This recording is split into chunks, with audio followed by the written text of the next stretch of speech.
কেমন লাগলো তোমার? ভালোই তো লাগলো। তুমি তো আসতে চাও না ওর ট্র্যাডিশনাল প্লেস। এই গাইজ ওয়েলকাম টু মাহার মাঞ্জা। আমি মাহা শিকদার। আশা করছি তোমরা সবাই ভালো আছো আর আমরা অনেক বেশি ভালো আছি আলহামদুলিল্লাহ। আমরা ত্রিপুরায় আছি, তো আজকে আমরা এসেছি হচ্ছে নীরমহল দেখতে। তো চলো তোমাদেরকেও দেখাই। এটা হচ্ছে গিয়ে নীরমহলে যাওয়ার আগে যেই নৌকার ঘাট আছে সেটা। এখান থেকে তোমাকে টিকিট কালেক্ট করতে হবে, পার পারসন 50 রুপি করে তোমাকে টিকিট কাটতে হবে। সেটা হচ্ছে অনেকজন মিলে যে বোটটা হয়, প্রায় 30 জনের মতো মিলে যে বোটটা হয় সেই বোটটা। আর এখানে হচ্ছে একটা প্রাইভেট বোটও আছে যেটা কিনা ইঞ্জিন চালিত না, তো সেটা তোমাকে 350 টাকা পে করতে হবে, তোমাকে দিয়ে আসবে আবার নিয়ে আসবে। বাট আমরা ওটাই চেয়েছিলাম, বাট আজকে হচ্ছে সেই বোটের মাঝি নেই, দ্যাটস ওয়াই আমাদেরকে এরকম পাবলিক একটা বোটে করে যেতে হবে। আর আমরা যখন এসেছি তখন এটাই লাস্ট বোট, এমন না যে ওয়েট করে আমরা যেতে পারতাম।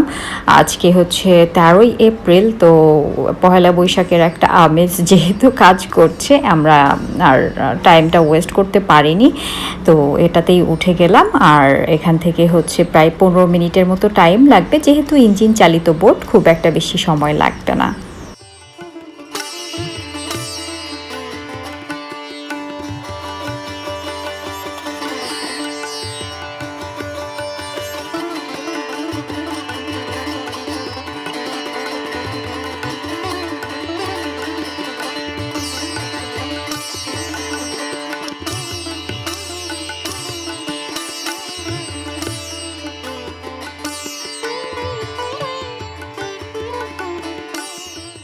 আমি যেহেতু ওয়াটারফোবিক, আমি কিন্তু ভয় পাচ্ছিলাম যে আল্লাহ যদি পড়ে যায় কি হবে, কতটুকু গভীর বা কি। তো খবর পেলাম হচ্ছে এখানে খুব একটা বেশি পানি নেই, এখানে প্রায় 5 ফিটের মতো পানি আছে। তো এটা হচ্ছে একদম একটা হ্রদের মাঝখানে অবস্থিত, আর এরকম করে বানানো হয়েছিল যাতে কোনো শত্রু এখানে চাইলেই অ্যাটাক করতে না পারে।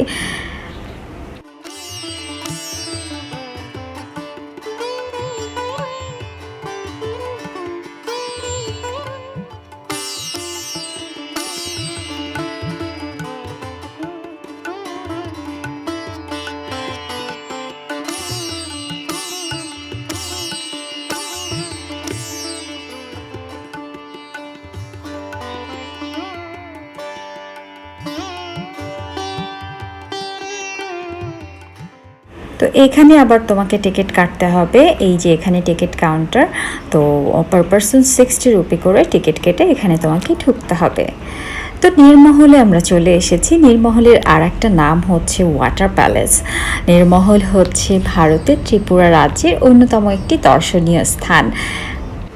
ত্রিপুরা রাজ্যের সিপাহী জেলার মেলাঘর নামক স্থানে নীরমহলের অবস্থান।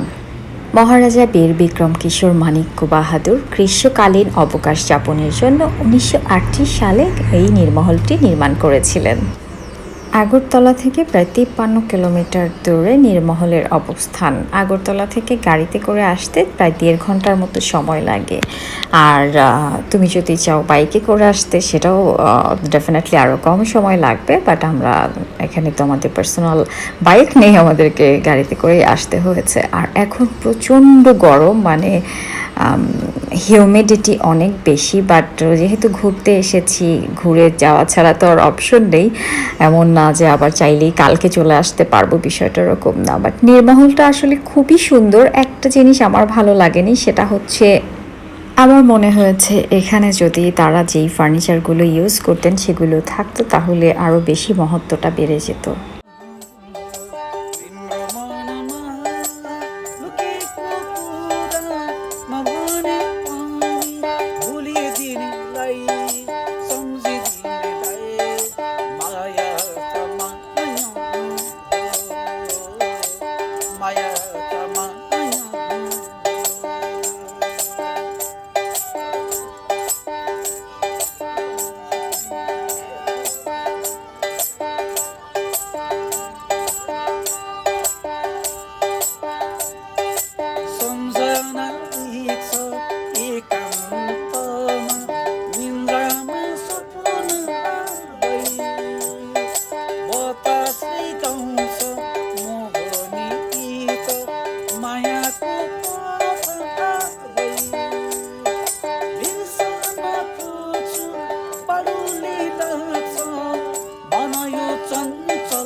একটা বিষয় দেখে খুবই ভালো লাগলো, এখানে কিন্তু হিন্দু মুসলিম সবাই ঘুরতে আসছে। তো বিষয়টা এরকমই হওয়া উচিত আসলে।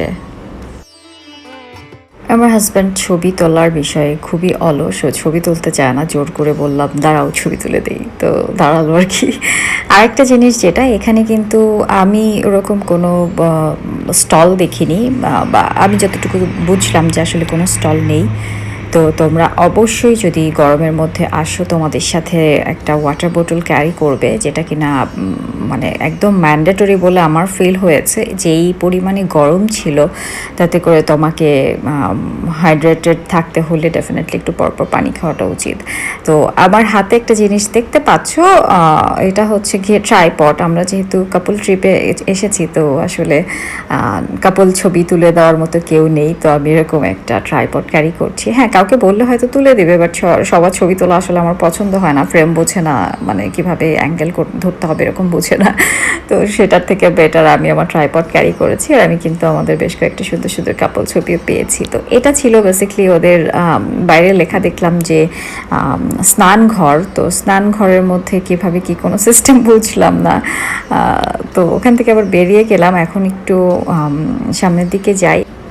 তো এদিক দিয়ে সামনের দিকে এগোতে থাকলে আবার একটা গার্ডেন মতো আছে, সামনে গার্ডেন, দুপাশে নদী। বিষয়টা খুবই সুন্দর। যদি বিকালবেলা এখানে চা নিয়ে বসা যায় তাহলে তো আর কোনো কথাই নেই। বাট এখন যেহেতু অনেক গরম, আমরা আসলে এখানে বসার মতো কোনো সিচুয়েশন নেই।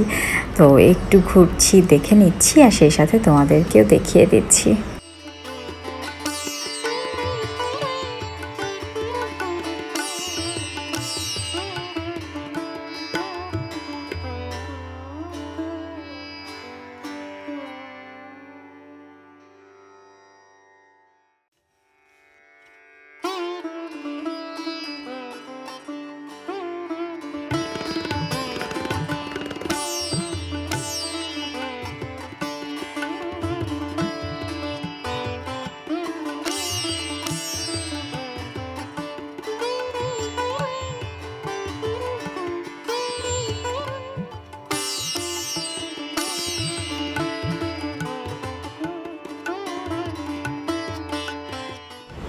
তোমরা কেউ যদি চাও এখানে ফটোশ্যুট করতে, সেটা কিন্তু এখানে সম্ভব, একদম আইডিয়াল প্লেস। বাট হ্যাঁ, পারমিশন ডেফিনেটলি নিয়ে নেওয়াটাই বেটার। দেখা গেল ছবি তোলার মাঝখানে এসে বললো যে না, এখানে ছবি তোলা যাবে না, মানে প্রফেশনাল ওয়েতে ছবি তোলা যাবে না, তখন আর এক বিপদ।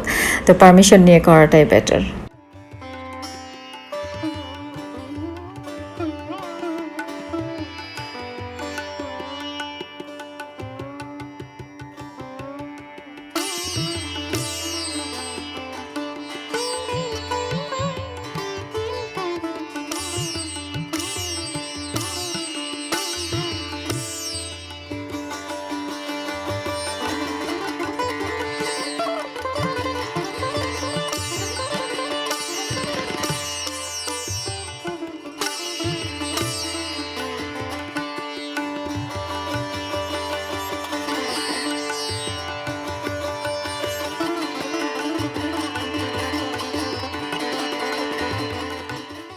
এটা হচ্ছে ওয়াচ টাওয়ার। এখানে সৈনিকরা উপরে দাঁড়িয়ে থাকতেন, এই যে উপরে এখানে দাঁড়িয়ে থাকতেন।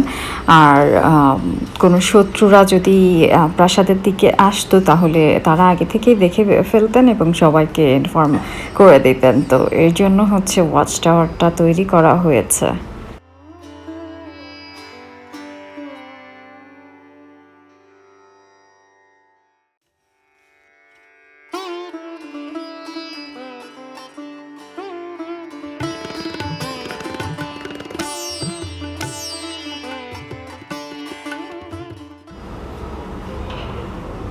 তো এই জায়গাটা কি আসলে বুঝতে পারছি না, দেখে মনে হচ্ছে কবর, বাট বাইরে কোথাও লেখা নেই যে কবর। কবর যদি হয়ে থাকে তাহলে এখানে আসলে এভাবে মানুষকে জুতা পরে ঢুকতে দেওয়াটা উচিত না, বাট কোথাও লেখা নেই, বুঝতে পারছি না। কেউ যদি জেনে থাকো তাহলে জানিও কমেন্ট করে যে এটা আসলেই কী।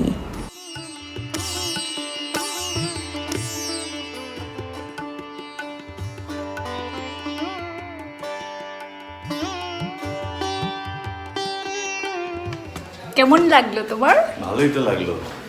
কিন্তু আসতে চাও না। ওর ট্র্যাডিশনাল প্লেসেস কেন যেন খুব একটা মানে ওকে অ্যাট্রাক্ট করে না, আমি জানি না কেন।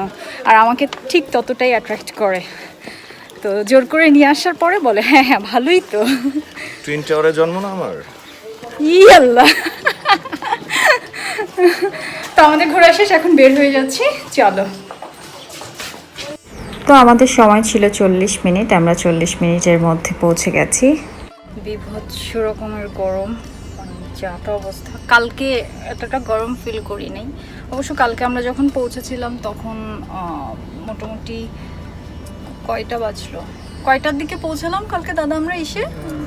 ঊনকোটি 1টার দিকে। আচ্ছা, অবশ্য ওখানে তো গ্রিনারি ছিল, এই জন্য খুব একটা গরম লাগেনি। আর আজকে একদম ডিরেক্ট সানের মধ্যে, বোটের মধ্যে ছিলাম, তো কোনো গ্রিনারি ছিল না, প্রচণ্ড গরম লেগেছে। এখন আবার আমরা রওনা দিচ্ছি, আগে লাঞ্চ করব, তারপর হোটেলে যাবো আর কি, এরকমটাই প্ল্যান। তো নীরমহলের বাইরে আশেপাশে এরকম কোনো ভালো রেস্টুরেন্ট দেখলাম না, তো ওখান থেকে বেরিয়ে আমরা কিছু কিলোমিটার সামনে গিয়ে এসেছি। এখানে একটা ধাবা দেখলাম, তো ভাবলাম যে ধাবাটাতে আমরা ঢুকে লাঞ্চ করে ফেলি। তো আমরা এখানে লাঞ্চ করে তারপর আবার আগরতলার দিকে যাব। আর আজকে সন্ধ্যাবেলায় কিন্তু অনেক কিছু প্ল্যান আছে, সেটাও তোমাদের সাথে শেয়ার করব। তো এখানে আসলে ওরকম লাঞ্চের মতো কিছু নেই, আমরা রাইস অর্ডার করলাম আর সেই সাথে চিকেন।